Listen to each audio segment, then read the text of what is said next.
Welcome to Duderonomy, and join us as we try to build the better mousetrap. I'm Dan. And I'm your worst nightmare, Shredhead! Sorry, I'm Bryan. And this week we see the introduction of the fly man himself, Baxter Stockman. This is such a good episode, Dan. This is a really good episode because it does a lot of really good world building, I feel. I wound up taking a lot of notes, actually, about, like, New York and how the show builds up the city and the people in it. And I think it continues from here into the next episode too, which we'll talk about next week. But they're doing a really good job of, like, creating the character of New York around the Turtles and the other characters. Yes, and I mean, we've talked about this on other places, but New York is a weird thing to represent on screen. You know, when you live here, someone like you who was born down the road and grew up around here, and then me who was transplanted down here and been here for over a decade. New York is something you see on TV, and you see Times Square, and you see the Macy's Parade. And then you see something like the OG Ninja Turtle movie where they show how dirty and grimy it is. And then every other iteration of Turtles and otherwise characters, Ghostbusters, Spider-Man, their New Yorks all have a little bit of a different flavor. And the Turtles one is really a beast on its own, is it? Oh, for sure. Grannies running around with laser assault rifles, mutants jumping up and out of the sewers, and no one really cares. You're going to LaGuardia, right? Yeah, the personality of the city is really starting to stand out in this. And that comes through in the art design, that comes through in their interactions, and them transporting themselves all over the place in different vehicles. And so I want to take a step back, though, because immediately the giant disconnect is like, oh, yes, an enormous haunted house in the middle of the city. Yes, that's exactly what would have happened. Yeah. Yeah, it's like the governor's mansion, except it's just like on a random street and completely abandoned. Yes. Yeah, because those type of buildings exist in an urban playground like this, of course. It's definitely not been torn down 60 years ago to make way for condos. Or a Starbucks, yeah. The creepy haunted house thing, like, that was kind of a personality in its own. And we see more of that with different other buildings. Even Channel 6 has a bit of its own vibe. And they're really good at that in the 87 series. Even like the 2K3 series, while the art was good and it worked, that city didn't have a lot of personality as much. The representation in New York, it was a little more grounded, a little more authentic. It was the Chris Nolan Gotham to Tim Burton's Gotham. You know what I'm saying? Yeah, and I think, like, this might be better off waiting until 2K3 just so we can make a more juxtaposition between the two series. But I think they really both are a product of their times in that way, because in 87, like, New York, especially nationally, was still very much seen as this, like, very dangerous city. Yeah. Thanks, Ed Koch. And it's like, it's really funny when you juxtapose it to, like, the city where the Channel 6 building is, and then where, like, for example, Baxter Stockman lives, where it's essentially a tenement. But I mean, that in itself is a good representation of a big city like this with all the different boroughs. Because, I live in Queens, and for what it's worth, having a giant haunted house in Queens, especially out by the cemetery, that would make a lot more sense. Yeah. But, like, yeah, Manhattan is big and shiny and tall and that kind of thing. But even still, like, when we talked about, like, episode 1 with the people out on the street and, like, the different shops that are just, like, it's the middle of the night and there's somebody, like, hawking things at a wooden table that he set up, at the granny with the machine gun, of course. But like, all of this is, like, pre-2001 New York City. Mm-hmm. And, like, I mean, I don't want to bring up the name right now, but former mayor and was credited with a lot of, like, improving the city in certain ways. And there are obviously arguments to be made about, like, how effective those plans actually were. But, like, the view of New York City as a city and how well it is really changed after 2001. So when you get to, like, the 2K3 city, where it's like, it's just not as, like the Ninja Turtles New York in 2K3 is just not as, like, dirty, grimy. It's dangerous, but it's dangerous because of, like, organized crime, and not so original series where it's just like, nah, it's just kind of awful. Yeah, I mean, but that's also kind of accurate in a way. We'll save the New York infrastructure political talk for our backup podcast, Duderonomy. Yeah. And we'll spare, the finer details of what the hell happened there. But credit where credit's due, there was a lot of cleanup done in the 90s and early aughts. And it was worth it. Like, you can see it. However, some of the byproduct is gentrification, and that's another discussion for another day. Yeah, But we're not here to do that. We're here to talk about Turtles and how they whitewashed Baxter Stockman. for sure. Yeah, That was a good pivot. still on topic and just an amazing segue. You're very good at those. Banging on all cylinders, man. What version of Baxter Stockman do you prefer? We were talking this a little in pre-show about how many different iterations and how important he was to the franchise and how he works on so many different levels. You know, we've got the classic kind of, I guess he's just Einstein, right? He's just supposed to be Einstein because he looks, Einstein looks like a scientist, right? Yeah, just like an inventor type. Right, as opposed to like the shrewd, shifty businessmen that ran a scientific lab as a front for like money laundering. Yeah, and I mean, it really does go to show like the different priorities of the different iterations of TMNT, because in this one, it's very much like he's presented as this kind of eccentric inventor type, but like he's on his own. He doesn't have like a company or anything. He doesn't, he's very much like an independent worker. And you're meant to think he's kind of crazy. Whereas like every Stockman is like an extremely successful scientist. He's got a little bit of that in this, more like a down on his luck scientist, but he's still got kind of an identity to his own until later when he just kind of becomes like a toady or a lackey for Shredder. But he does kind of do that to a certain extent in every iteration, with some huge caveats and some of the more recent ones being that he's kind of playing both sides of the street. Yeah. Either way, Baxter Stockman has always been a fun and creative villain, and he is always one of the absolute worst to fight in the arcade games. Let's just agree on that. Oh, man. Well, any flying character, right? Yes, exactly. I wanted to point out a moment of flex in the show that I appreciated. Shredder's still running a reel-to-reel machine for some reason.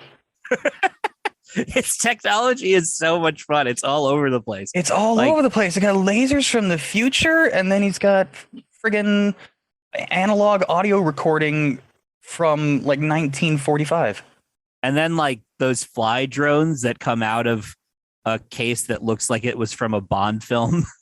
Yes. Like a 70s Bond film. And then, of course, as we've already well established, TVs and cameras everywhere. Everywhere. All right. So as far as the Mousers go, in this, they are initially a wholesome creation. It was from a legitimate scientist who wanted to better the world and maybe make a couple of bucks on that. So the Mousers are authentic. They're legit, right? As opposed to being created to rob banks under the guise of a. They're legitimately a rat trap. And I love that, like, even in this random late 1980s, early 90s cartoon, they really jab capitalism where it hurts with that one business meeting. The guy being like, "Get rid of all the rats. You want to drive me out of business?" Yeah, LOL capitalism / planned obsolescence. This is where Steve Jobs got his idea. Just immediately not like, no, I don't want you to get rid of all the rats, because then I wouldn't have a rat catching business. What is wrong with you? Yeah, I mean, that is some of the most perfect reflection of late 80s Reaganism, trickle down economics kind of concept right there. Truly a product of its time. Would you say that this episode was the first real dip in animation quality? Because I felt like I found a lot more errors, a lot more jumpy frames, a lot more bad cuts in this episode. I don't know. I felt like this one was maybe rushed a little bit. Oh, for sure. I mean, I think the worst part is right at the end of the episode, which we can wait, but like the gist of it is that like the entire last sentence like of this episode is done where Donnie is talking with Raph's voice. Yep, totally bricked. But yeah, the animation is a little bit wonky, where like even in the opening frame, the turtles seem a little bit like chunkier at times, and then there's a little bit of like body shifting in how they're designed. It's weird. Yeah, and we're back to the beaked noses, kind of. Yeah. I feel like maybe this, I should look closer at this, but it does seem like all of these first episodes have a slightly different animation team, likely from the same director, obviously from the same production design, but it felt like every episode was animated differently. And that would make a lot of sense considering that they kind of rushed out these first group of episodes as a straight to TV pilot / mini series, mini movie thing. I should look into that more. Well, it also makes sense because like those first 2 episodes really were like a mini movie. It would make sense that a lot of their budget went to the big debut, and then it sort of feel like, all right, we got to wait to see if we make some money before we do that again. Oh, sure, absolutely. It's just I'm imagining 4 different studios trying to crank on an episode each simultaneously. Oh my god, that must be crazy. I mean, it's been done. I did have to call. I just love calling out like the things that happen in cartoons, like the parts of the show that make you laugh even as it is like taking itself seriously. Like the shady meetup with Shredder and how it's supposed to look dark and ominous, and it just kind of looks like he's wearing a black jumpsuit. Oh man, even before that, because the Technodrome is plowing through like, I don't know, an underground shanty town. Oh yeah. We need to talk about this. Was there some sort of like long lost civilization under New York? I totally skipped over that. You're right, though. Good catch.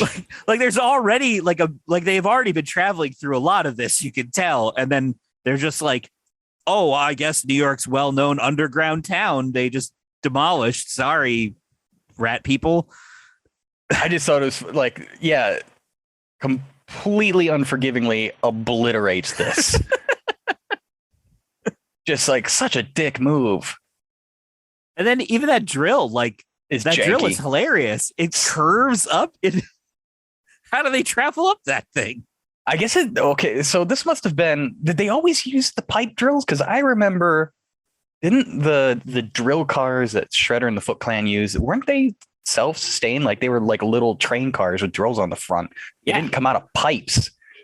Yeah, I guess that was later on in the series because I definitely remember that. I still have the transforming toy of Shredder transforming into one of those individual drill cars. I guess what we're seeing here is a very realistic representation of technological advancement in the Technodrome. They went wireless. They're like, oh man, this is completely impractical. We just slide back down. Yeah. Of course, that would be fun though if in fact they were giant slides at the end of the drills. Mousers look good. Yeah, all the little robot building is cool. And then I did want to say, bring back Rocksteady's helmet. I said it before. I'll say it again. Rocksteady looks so much cooler with the helmet on. We kind of already talked about this, but I think this is like a specific example of the world and the people in it. Like Baxter, Shredder corners Baxter for this meeting to try and procure his services with his Mousers. And Baxter is like not bothered at all by this dude showing up in like full metal armor and 2 mutants. Like he has no reaction to Bebop and Rocksteady at all. Yeah. The only people who ever do react to Bebop and Rocksteady are like average citizens, faceless citizens, and they go, "Oh, monsters!" Otherwise, like April's like it's cool, Vern is like it's cool, Irma's like it's cool. Nobody cares. Nobody cares. New York in the 80s, right? It's just like it's so hilarious that like there's this, and you see it even more in the next episode too. But it's like there's this whole thing where the turtles know they won't be accepted by humans because of how different they look. But at the same time, pretty much every person they encounter, unless it's the police or that old woman with the machine gun, doesn't give a fuck about them. Yeah, you're absolutely right.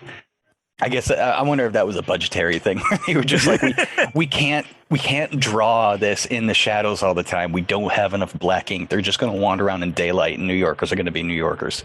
Yeah, well, drawing on black paper for Batman the Animated Series hadn't happened yet. Oh, could you imagine a Ninja Turtles show in the art style of Batman the Animated Series? And I'm not necessarily saying like that sharp-edged Bruce Timm comic style, but the black paper. Shut up and take my money too. All right, moving on. I want to talk about sound again in this show. The sound effects continue to be iconic. The one I want to reference this time is the classic sack of potato fall down sound. When is that?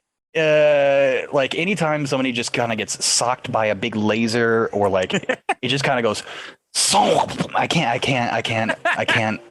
automatopoeia that. I'll insert it here. That sound. Oh yeah, yeah.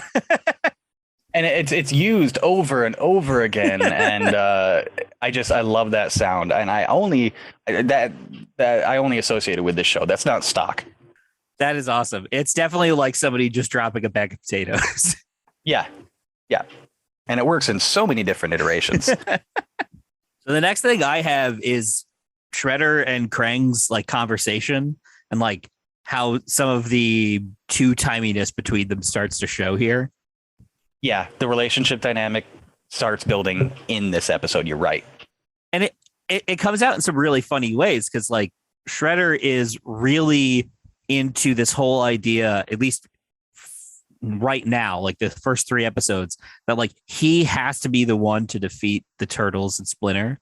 And he has to have the honor of defeating them in battle while simultaneously stealing somebody's designs for robots to go kill them for him. Yeah, some honor, Shredder. You poser. And it creates this conflict between Shredder and Krang, which is really interesting because they're supposed to be the two big bads, and they have all of this crazy technology and stuff. Like it's funny how like they actually the writers of the show actually built in a reason for Shredder failing.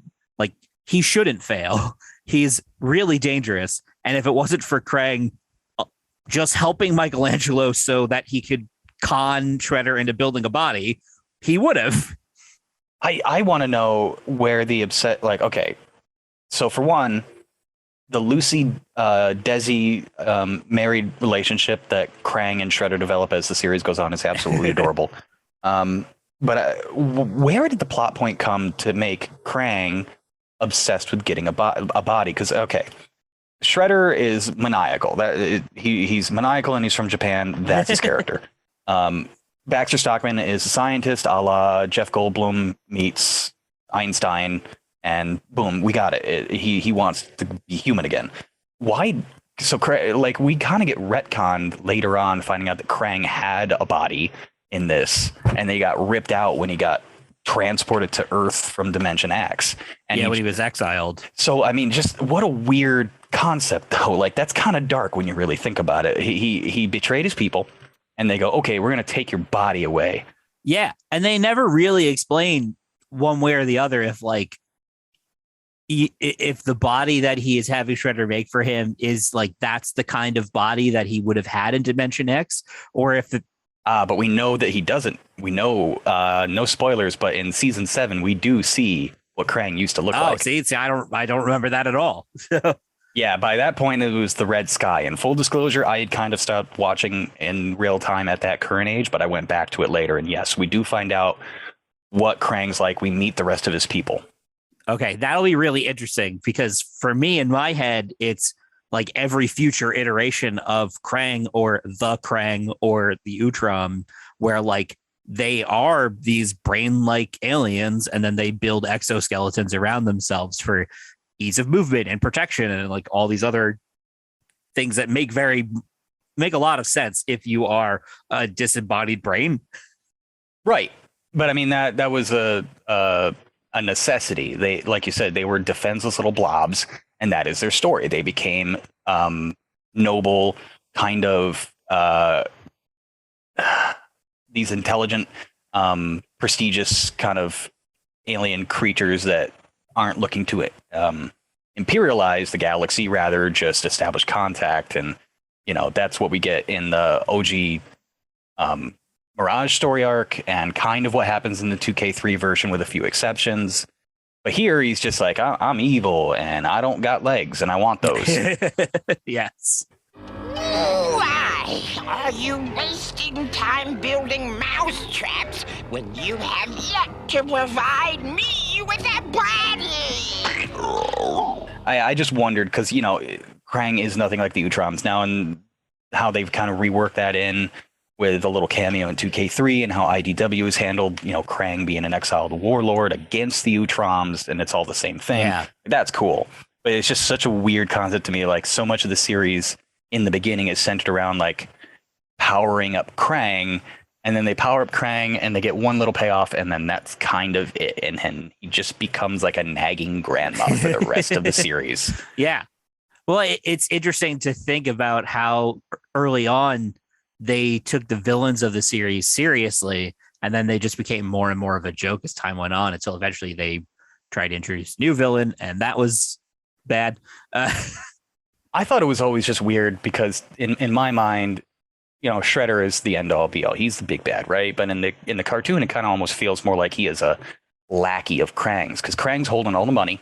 He's got all the resources, and he seems to have the giant grand plan of world domination, being that he has the resources, and Shredder's just like, I want that too, and I'm gonna piggyback.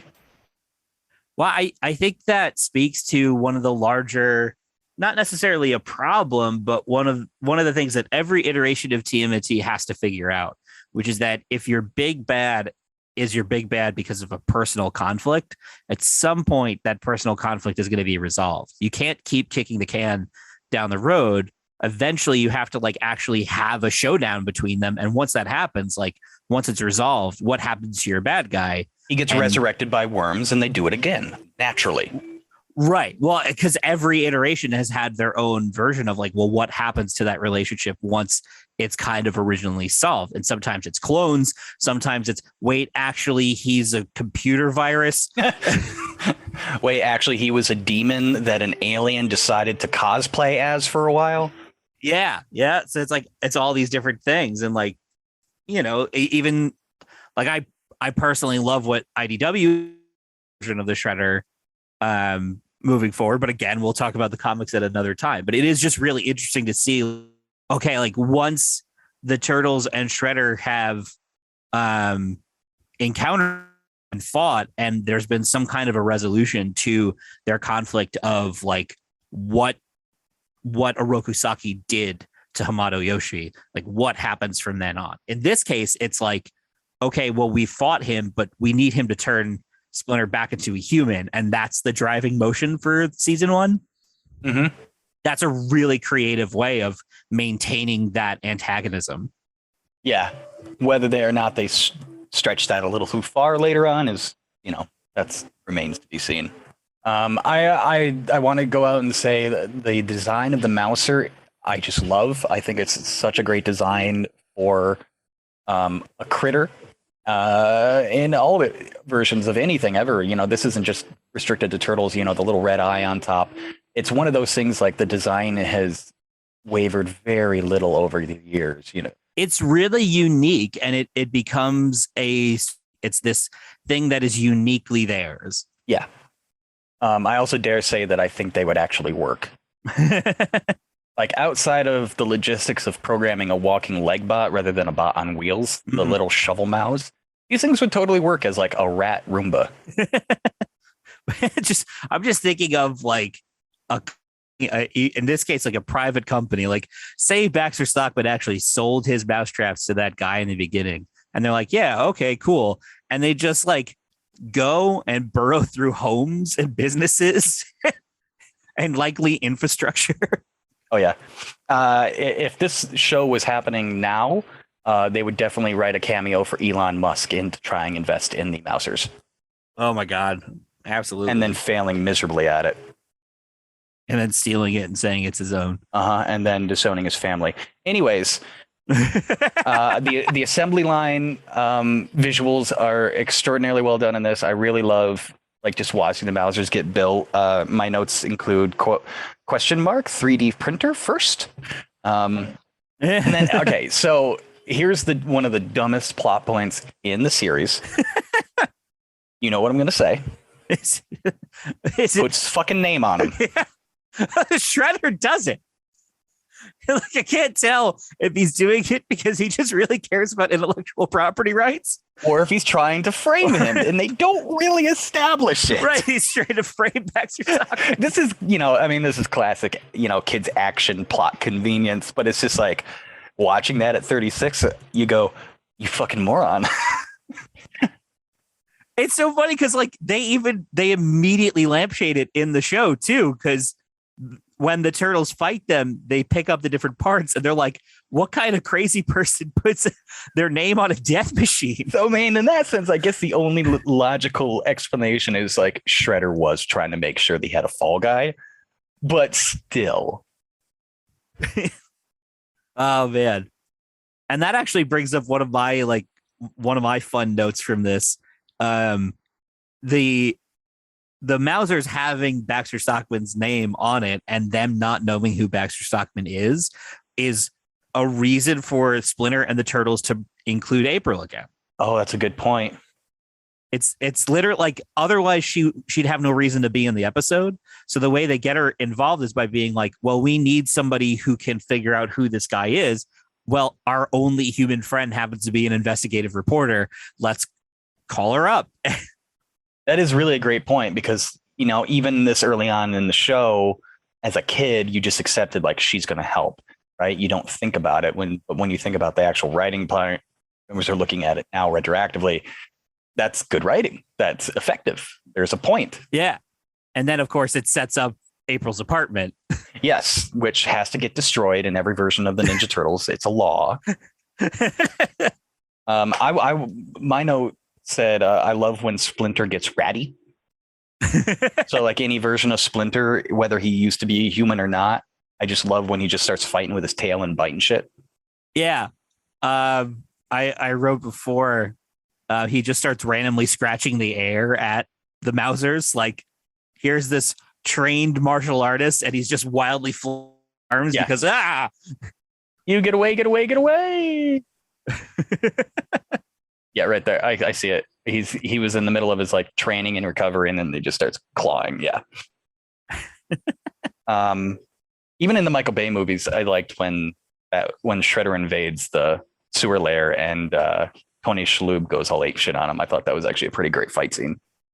Yeah, well, it does a lot for the character too. Like I joked around a lot about it in the past, like in all 3 episodes so far, but the whole idea of like the power of the rats and how this like gives him some kind of superpower, but it's not, I like looking at it as not so much of a superpower, but just like, you know what, if you were genetically spliced with an animal, you would probably start taking on some of the habits of that animal. And so it just gives the character more things to work with, which must be fun for, you know, the animators, the writers, the voice actor, like everybody. Yeah. One thing I remember from a kid is a takeaway, a learning. I did this is a completely Americanized version of it, but when it came to martial arts, an important facet of it was to use your environment. And I don't remember where that came from. Hell, it probably came from, you know, I do know where it came from. It came from the movie Three Ninjas. So that always appealed to me. That's why I thought ninjas were cool, is because it's like, oh, he's gonna find this flower pot and bash your brains in, you know. Shortly after this, we get a questionable, risque scene, if you will. We got April O'Neil given youth's feelings since 1987, and she comes walking out of the shower in her little house coat there. There are so many things about the apartment scene that are really funny. Like if you go back to episode 1, when they first meet April, they're like, we know everything about humans because we learned it from watching TV. And then they go into her apartment and like Raph has never seen a painting before. Like he asked where to plug in the painting of a toaster. It's like, it's not even a good joke. Put that back, Raphael. Where do you plug this thing in? I mean, Raph's full of bad jokes. I always, in my head canon, he's being a goof. I liked that when they all show up and just kind of like scramble into her house. Yeah, the toaster thing. But also I wanted to point out, why is Donnie dumb? Yeah. Well, yep. Why does Donnie not know how a telephone works? He developed the turtle comms. Maybe that was his inspiration. I'm pretty sure phones existed for a while. I mean, all of them are just like total goofballs when they enter this space. Like, hey, T-My! Ay! Leonardo, what are you doing? Target practice. Ah! Pizza's ready. I thought I told you guys to stay out of trouble! We aren't in any trouble. That's what you think. But yeah, Donnie being a dummy always kind of got me. Everything about just how they're running around, and a special shout out to April's Apple II. Oh my God, yeah. Again, like the technology in this show is so funny because even as it becomes more like futuristic, it has that idea of like, oh, this is what we think futuristic tech is going to be like. Yeah, like Baxter Stockman doesn't have any actual lab equipment. He just has giant Tesla coils everywhere that don't do anything. They light up real nice. You know, he would be a really great Twitch streamer. She has a dot matrix printer. Oh, yeah. I mean, there was no other printer at the time. I didn't notice that my first watch through. That's so funny to me. Inkjets did not get popularized until the early 90s. My next takeaway was first of many classic Shredder lines. It feels so good to be so bad. Yep, I definitely wrote that down. Or his whole he knows too much. Put him out of the way. I just feel so good to feel so bad. That seems like something that somebody would put on a t-shirt with Pepe Le Pew wearing like a tough guy jersey in the 90s. Sandwiched in between those two lines, though, is my personal favorite line of the episode, where the turtles are trying to figure out why April was so mad at them for ruining her apartment, and Donnie goes, Oh, well, you know women. No, we don't. She's the first one we ever met. I forgot all about that. Oh boy. Okay, we're getting into some dangerous territory here. like it's such a thing that a kid would say because they saw it on a TV show, and good on Raph for being like, no, what are you talking about? Yeah, definitely would not have expected that out of Donnie. That seems like a character flip. I like when he finally does let Baxter go, and then they tail him anyways. And it's actually kind of like a good, solid, oh, Shredder is evil. Like, yeah. There's a good payoff there. I want that motorcycle thing that the Foot Clan drive up vertically like 1,000 feet from under the city. It's great. And you get the whole Master of the Manhole cover line. And you're no match for Raphael, Master of the Manhole cover. What a sucker. Yep. We got our first big army mega fight coming up with the waves upon waves of Mousers. But my favorite part was that Shredder planned to have Baxter Stockman killed on his doorstep, Soprano style. Ah, man. It's so funny because the show is like such a mixture of like surprisingly good writing at times and legitimately funny jokes. And then like, obviously there's some really corny stuff too, but I legitimately laughed when Michelangelo did the whole master of whatever weapon he was using. And then Raph followed it up with Master of the Manhole cover. It is simple, but it is funny. And then, yeah, you get stuff like this where like Shredder is like gonna like take out a guy at his home. He's an actual threat for once. And he whispers to the robots too. Yeah, because that makes sense. He knows too much. Like, dude, just program them. You don't have to talk. Yeah, could you imagine if we had Robot Foot Clan Turtle Show going right now, Krang would just run him with an app. Right. I just see Shredder like in a chair swiping. That's every scene. He doesn't say anything. He's just swiping on his phone. I do wonder, like, if you really compare contrast death robots, where the Foot Clan falls in the realm of like Terminator, RoboCop, any other like humanoid androids that are designed to kill. Realistically, they'd probably be at the bottom of the list. True. Because they do not blend in. They have way too long arms and legs. They're pretty much terrible at their one job. I wonder why they look like Neanderthals when they walk, like the big haunching shoulders and stuff. Just, I guess, a design choice just to make them look weird.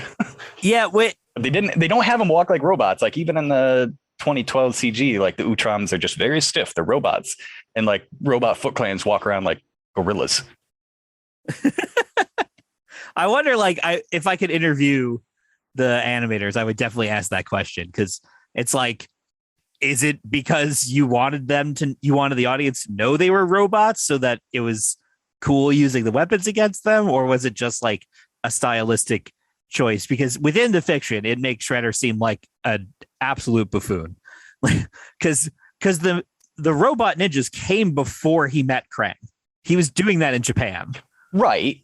But we never saw, do we see human? We never see human foot soldiers in costume in this. No, they're in completely different units first episode when they do the flashback. And then as soon as Shredder takes over, it's the Robot Foot Clan out on the streets, like holding people up, because that was the best thing he could do with an army of robots was steal wallets. The 6-foot arms and football shaped heads. Yeah, well, that would be a conversation for another day. I would love to talk to an animator too, just on a lot of the stylistic choices that were made. Yeah. Like, why make the turtle van a Volkswagen? Oh, and speaking of the turtle van, I did not. The party wagon was stolen from Stockman. You didn't remember? See, I remembered that. Because it's just like, I always look for the reasons for the turtles to be able to do shit. And it's mostly like, oh, they stole it. It's just funny. Like, how'd they get that money for pizza? Just borrowed it.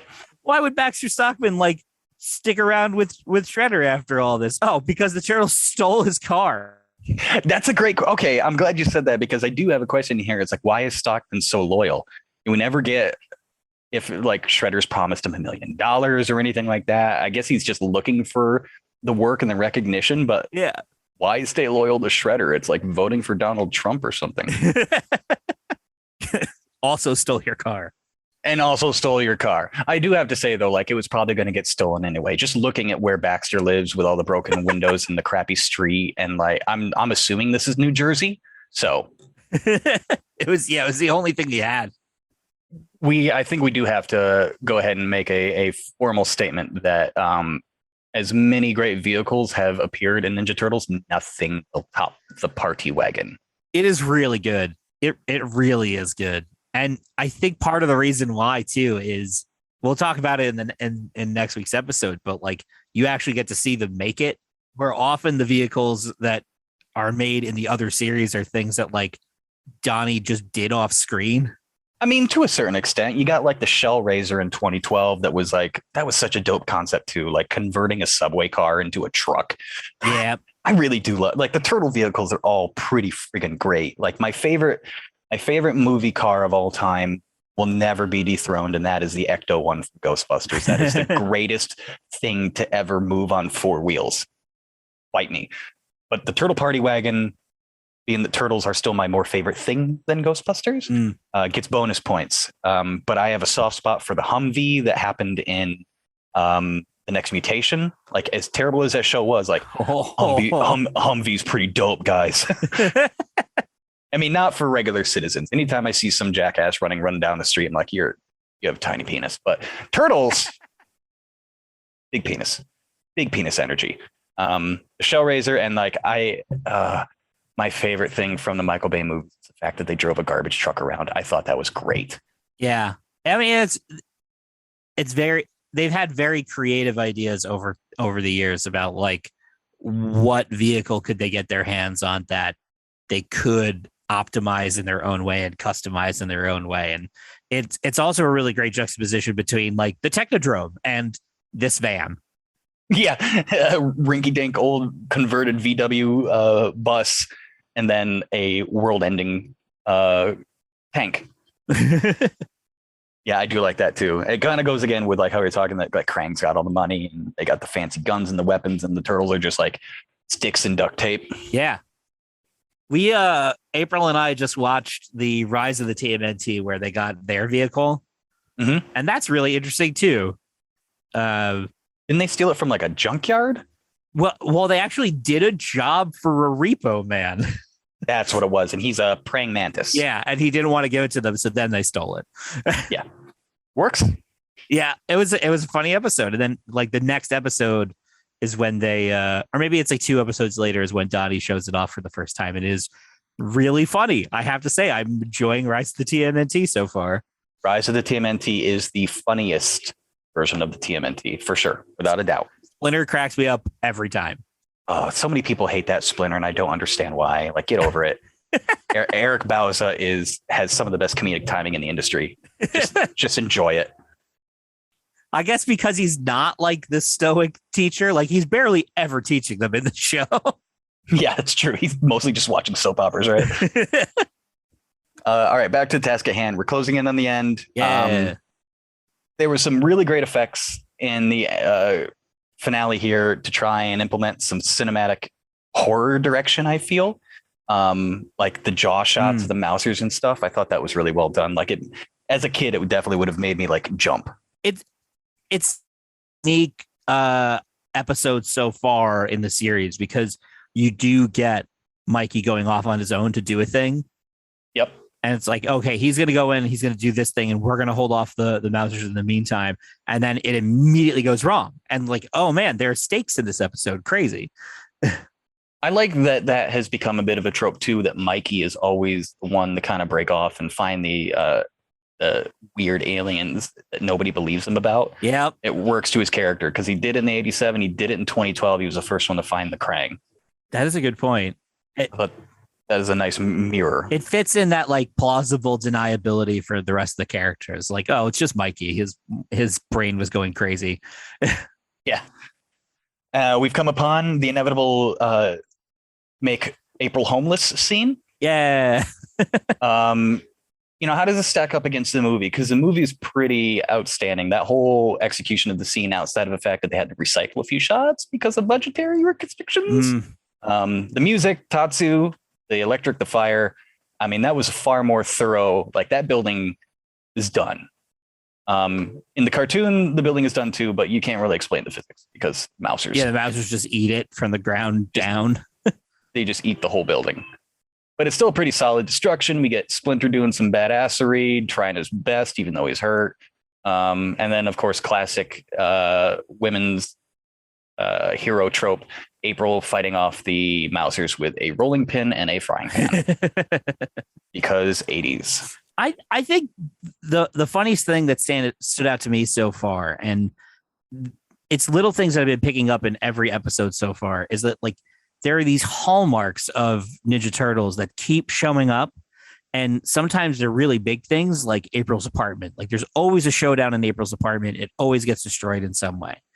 But then there's smaller things too, like Donnie playing with the answering machine. Like Donnie's playing with the answering machine in the cartoon, and there's the whole scene with Casey and the answering machine in the movie. And it's like these little like touchstones that like keep popping up. And I just find that really fascinating that there's these, like, again, this is a show that was ostensibly made to sell action figures. We put the picture's name on everything.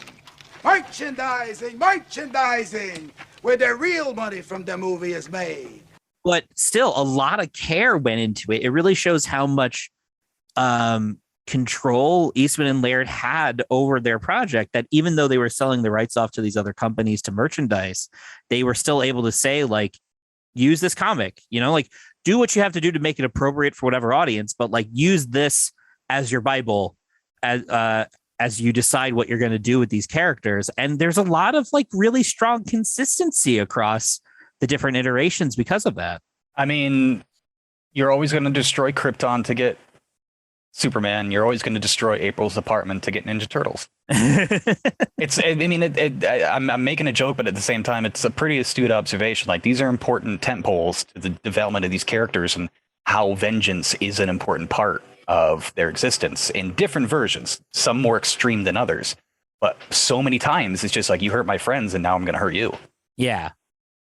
Yeah. And sometimes it makes sense, right? I mean, like, a lot of the iterations have a moment where like have a time when the Turtles go to Northampton, and like that's just a really good story arc because it takes them out of their comfort zone, so to speak, and shows them in this whole different environment. And like that's the thing that you can plan around. I think the thing that I'm more interested in are these like smaller visual nods or plot, like minor plot points, like April's van. Like that's another thing that pops up in the first couple iterations. Obviously, that changes as April gets younger in future iterations. But still, it's like it's just really funny when you see these connecting threads that get used in different ways, but still tell you like, this is Ninja Turtles. That's cool. Yeah, in some versions, Splinter gives them their names. In some versions, April gives them their names. And honestly, I'm pretty okay with both because both of them are important, not parent figures, but support figures in their lives. Yeah. So like the idea of, I don't want to say April's their mom because she's their sister, but like the idea that she had even more of a merit to their upbringing, even though it's framed in the versions that they do it in like the Michael Bay's, it's just kind of like a happenstance thing. It works. It actually worked. I didn't mind that at all. Yeah. I still prefer, Splinter giving his boys his names, but that's besides the point. Yeah. All right. So we've rolled up to this weird industrial park in the middle of Manhattan. I assume this is somewhere near 30th and the UN. And the van has precariously small wheels. If you look close, they're smaller than the headlights. And my favorite part of this is just like they're ninjas. They're making a stealth move to try and stop this bad guy. So naturally, they're going to pull up, park in front of his house, and stand in the street. we might change the name of this show to The Worst Ninjas Ever. I mean, really though, come on. It is really funny how it's like it is in the name. You are the Teenage Mutant Ninja Turtles, and you are the worst ninjas. I mean, teenagers would be pretty bad ninjas, although Mikey's infiltration is solid. He's the good. Only one with actual stealth. And that he still gets a rifle in his face. Yeah, the big honk right on the nose. Oh, so like the part where he's got him tied up in a chair and he's just like bellowing and falls over for no reason. Oh yeah, like I love that when we write down the same kinds of notes as I wrote, and he says where he's like, "Stupid! There's got to be some way out of these ropes." Yeah, it's just like it's a totally random line, but I just love how out loud, right next to Shredder, he's like, "Oh man, this sucks. How did I get tied up?"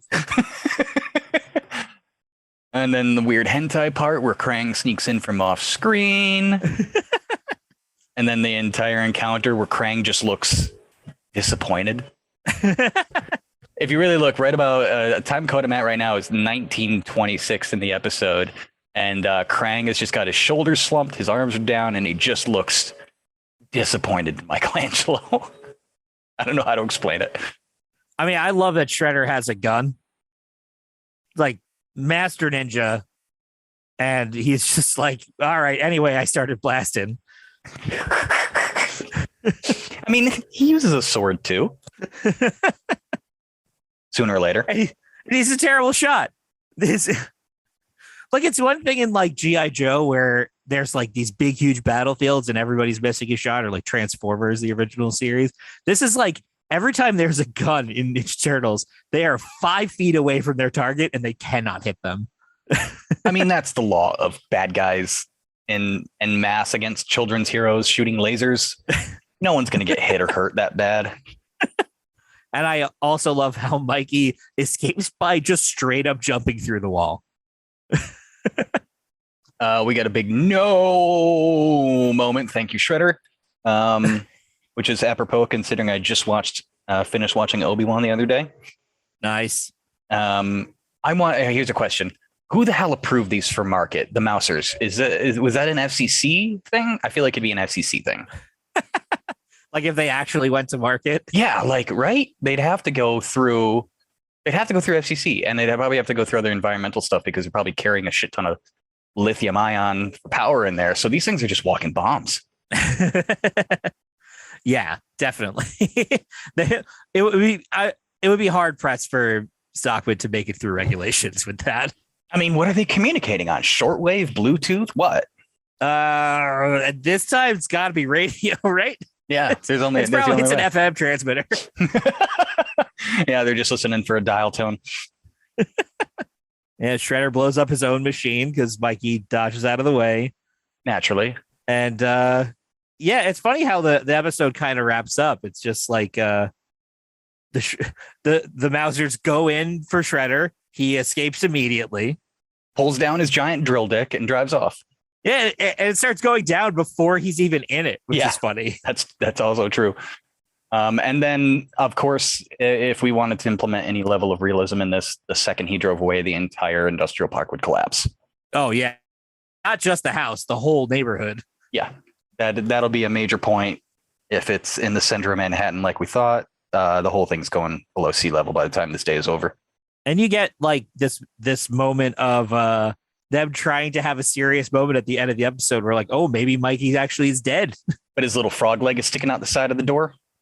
Yeah. It's like, oh no, he looks like a pancake.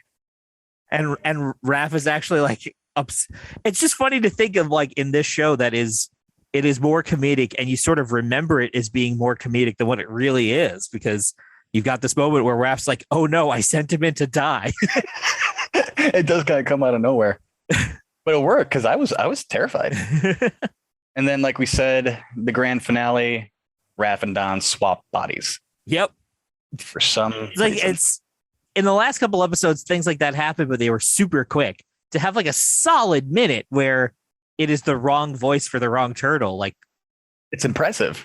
It's just like it is legitimately like a 15-20 second sentence where the animation and voice is so completely off. And that feels weird, but it's hard to know if it's like, okay, it's only the third episode. It's the fourth animation studio that has done an episode. Yeah, and we know for a fact that they were overlapping on a lot of this stuff, and we presumed in the beginning about different animation studios. So they definitely did not have every line recorded by the time they were trying to draw these out. So I'm sure that this was just like they got to the finish line and went, well, we can't fix it now.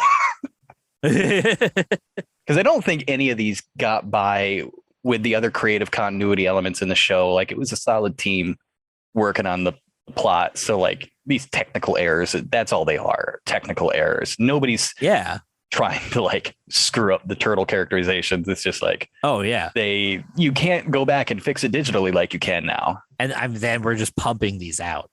Yeah. And it only got worse from there because they were like some of those seasons. All right. I like it closes on this like last shot of the van driving away. And I got to tell you, I don't know if you feel the same way, but like if I'm ever on a New York City street and there's not a soul outside, I am Yeah, no, I'm never going to go driving down the street that looks like the street they drove down. Especially because like a building just blew up and there's nobody like, what was that? No, that's why I say it's New Jersey. There's nobody around. All right. So our takeaway from this episode, let's talk about what the lesson learned was. To me, I think this episode is all about trust. It's about learning to trust your friends. It's about the turtles coming and trusting April to help them, coming and knocking right on her door. April trusting that the turtles know what the hell they're doing, even though she's completely out of the loop in this entire thing. And regardless, getting caught up and directly threatened, arguably more than anyone else in the series so far. Like her Bebop and Rocksteady introduction when they corner her in the sewers, not nearly as big a threat as an entire horde of robots destroying her home. Yeah. We also have the relationship building between Shredder and Krang and them not trusting each other. And then, of course, Baxter Stockman blindly trusting the Shredder. So I think that's a big overarching theme in this episode. Granted, I might be reading a little too much into it, but there's definitely an element of it in there. I would totally agree with you. And it's fun to kind of read into it a little bit too much. I think Baxter is such an interesting character for this because he is like a down on his luck, like just trying to find his next break kind of thing. So when somebody comes out of the shadows and is like, I think you're the voice of the future, he's just too stupid to understand you. You're brilliant. And I want to help you make anything you want to make. Like, of course you're going to jump on that. Like who wouldn't jump on that if you're like, I think every Baxter thinks he's a genius and he often is a genius. True. So to have somebody acknowledge that genius, that's sort of like the lesson for Baxter, were he able to relearn it, would be to like not trust people so quickly, be a little bit more protective of yourself. That's a good way to look at it. I didn't even go that far. I just thought it was, the concept is trying to teach kids about who to trust. Yeah, absolutely. Absolutely. How you trust. That like the 4 mutant turtles are far more trustworthy than the obviously, because one of them is carrying knives on his wrists at all times. Yeah. And that sometimes appearances can be deceiving. Yeah. Because turtles don't look like you'd want to trust them, but you do. And I don't know about you, but I would 100% trust a guy who looked like Shredder. This Shredder? I'm kidding. But at least the other ones have the knowledge to like not wear the armor all the time. Yeah, like this Shredder puts his friggin' hazmat suit on over top of it.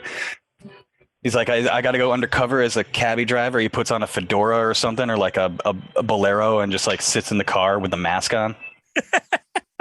Ah, man, I love this Shredder. Yeah.